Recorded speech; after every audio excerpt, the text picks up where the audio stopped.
Well, welcome back to Mr. Obsolete's Vintage Homesteading. Today we're going to be talking about my favorite chainsaws, vintage saws that I use on a regular basis and why.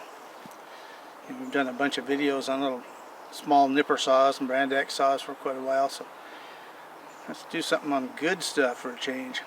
So anyway, we'll start out with the smallest displacement here. This is 32.8 cc's of 2 cubic inch, and it's a McCulloch Mini Mac 35, made about 1974 or 1975 era.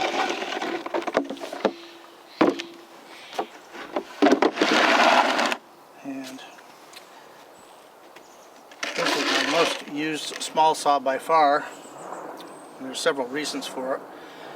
Number one is the big price I paid for it over 35 years ago, so I've been spending big bucks, 35 cents a year to own it. But the reason I use this one the most, I use it for branching and cutting kindling, which we did in a recent video, and it has a 14-inch bar.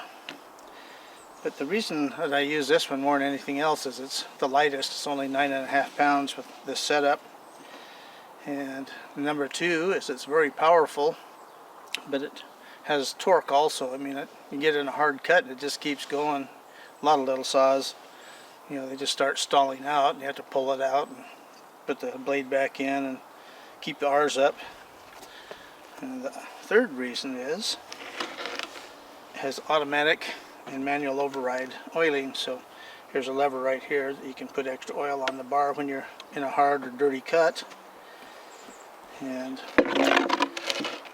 so anyway, that does have a few drawbacks. One, it's pretty finicky, so air temperature, air density, and amount of the fuel in the tank all affect the way it runs. And so I generally never run it in hot weather. It really doesn't like it. It has a tendency to vapor lock.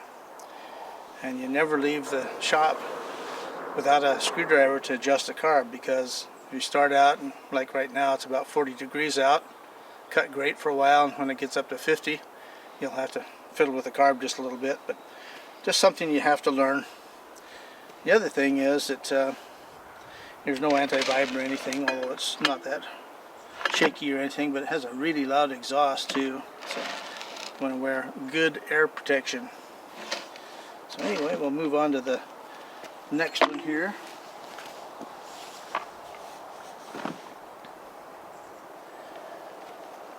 So the secondary saws, these are the honorable mentions. This is a John Deere 40V, which is made by Kioritz, or Echo as it's called today. This is made in the early 80s, I believe. And it's 35.2 cc, but you know, John Deere wanted you to believe you're getting a 40 cc saw, but you know how the fibbers are. So anyway, what I like using this saw for is getting into small branches and limbing and stuff like that. It has a longer bar than the Mini Mac. It's really a nice, smooth running, quiet saw. Very nice, refined saw, but the downfall is it's not very powerful. So that's why I don't use it for a lot of stuff. But it has there's one feature here I really like. It's a knob you can adjust the chain oiling with it. Other saws should have followed suit on that, but later Echoes didn't do that. But it's really slick on this one, and like I say, it's got really nice ergonomics and stuff like that. It's a fair amount heavier than the Mini Mac also. So we'll move up to the 40 cc saws here.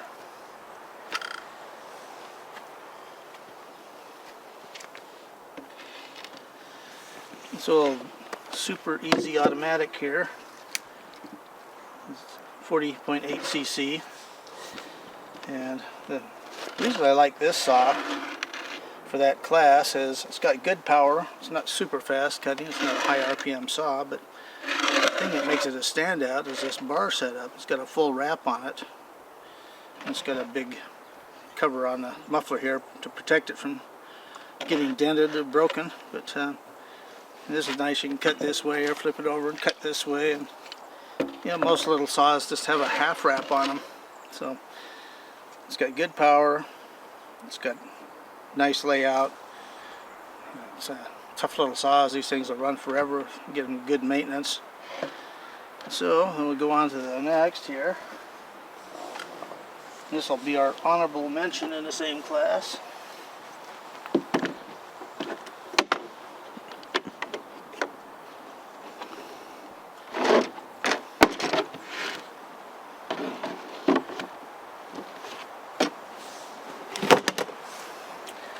This is our Stihl O25 Mr. Toby gave to us a while back. Had some issues which we got sorted out. Works really good. It's got a new chain on it. And it's 44cc. And it cuts faster than the Homelite and stuff like that. But the reason it's only got a half wrap, and it's actually a little bit heavier. It's kind of surprising. But anyway, it's a nice, smooth, powerful little saw. And, for a homeowner saw, it was probably one of the better ones they made back in the era when they made these saws. Okay.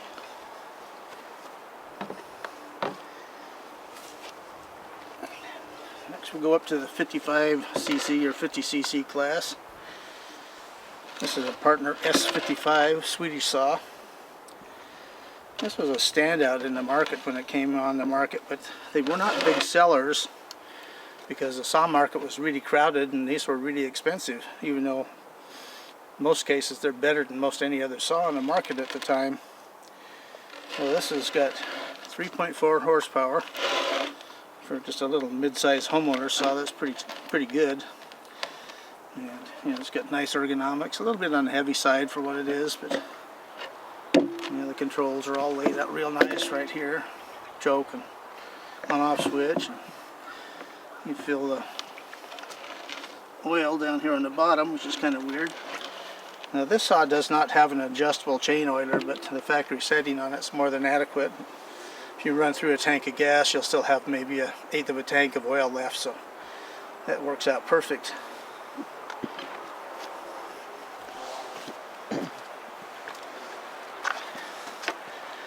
And our honorable mention here is our old Homelite XL12, which is 54cc. Got a 20-inch bar on it.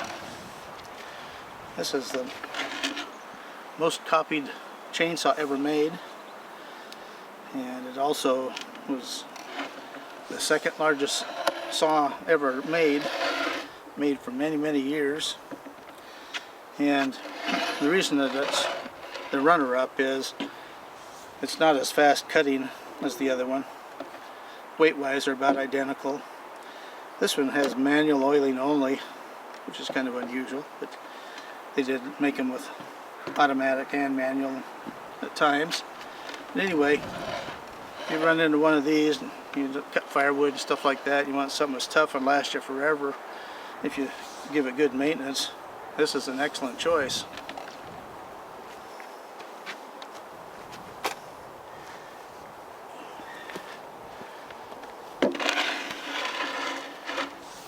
Here is a McCulloch, although it's labeled as a Montgomery Ward's.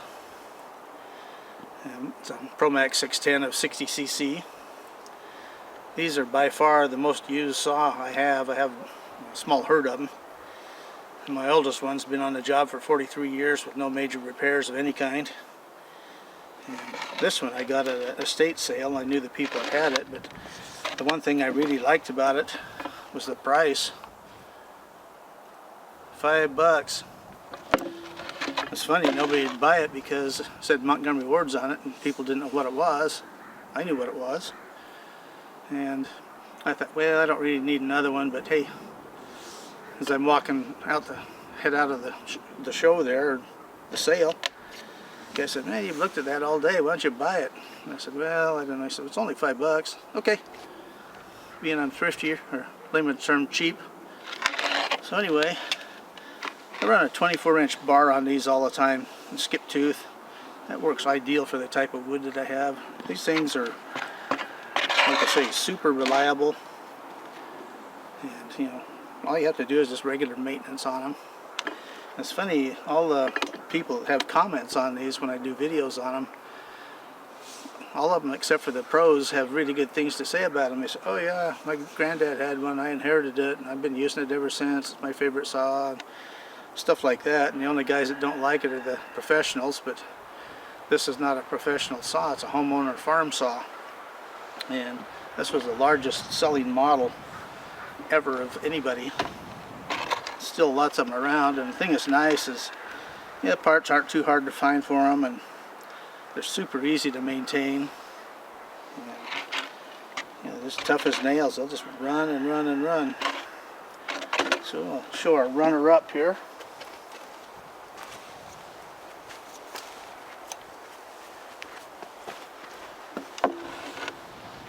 Okay, what we have here is a Super XL 12, which is 58cc. I'm running a 24-inch bar on it, which is the max for it. This is about a 1982 model, I believe. And there again, it's just a really excellent old homeowner farm saw. That was the market they were designed for and excelled at. And yeah,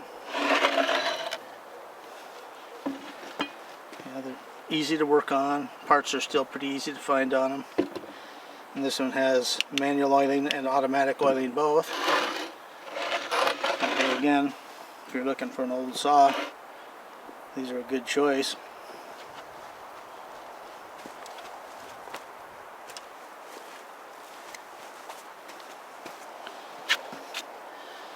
Okay, we'll move up to the 70cc class here. I only basically have this one saw in that displacement that's a runner. I've had this for a very long time. I run a 28-inch bar on it. This is an early version. It's all metal, there's no anti-vibe other than a little cushion on the handle here, but it's a very smooth running saw. It's also very powerful, but it's a little different than most of the McCullochs. Like the Pro Mac 610 has a really nice balanced power of torque and horsepower. This one's a little bit more of a horsepower saw, mostly like the new saws today. And so I use this mostly for cutting the bigger trees that I can get on the ground and whatnot. And it cuts through the stuff really, really quickly.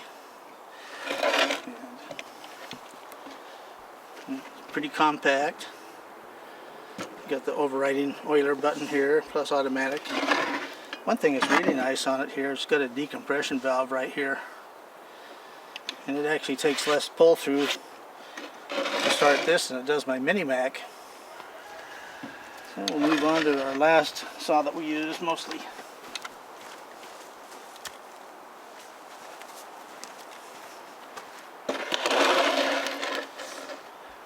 This is my Pioneer P50 82cc. This is a 1974 model. There's a 24-inch bar on, or 27-inch bar on it, I should say. It's an anti-vibe saw. And these were made for quite some time. You know, they originally started out as Pioneer, and they went bankrupt and merged with Partner. Became Pioneer Partner, and that flopped. And so Electrolux or Husqvarna bought the company's remains of them and put these out as Polands.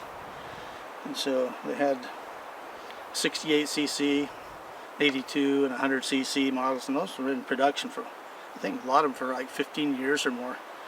But anyway, this is not a real high-speed saw. It cuts about 8,500, but it's got loads of torque, and so if I've got a reasonably big tree down, it's pretty tough wood, this is my choice. And it just goes right through it. And it's got a decompression valve and stuff on it. The one thing I don't like on it, which has nothing to do with the saw, I found a new old stock bar, and the chain they sent with it was a Carlton. And I'd never had any Carlton chain before, but I don't like it. The thing that's weird about it, if you're cutting cross grain on it, it actually has a tendency to kind of plug up and catch a little bit. Where you're cutting with the grain, it cuts really good, so it's really bizarre. But chain's still got a lot of life in it, and this is one of my least used saws because I just generally do not have trees that big that I need it, but it's always a pleasure to run it. So there you have the saws that I use the most for work, and most of the others are for play. So remember, vintage is best. We'll see you on the next exciting video.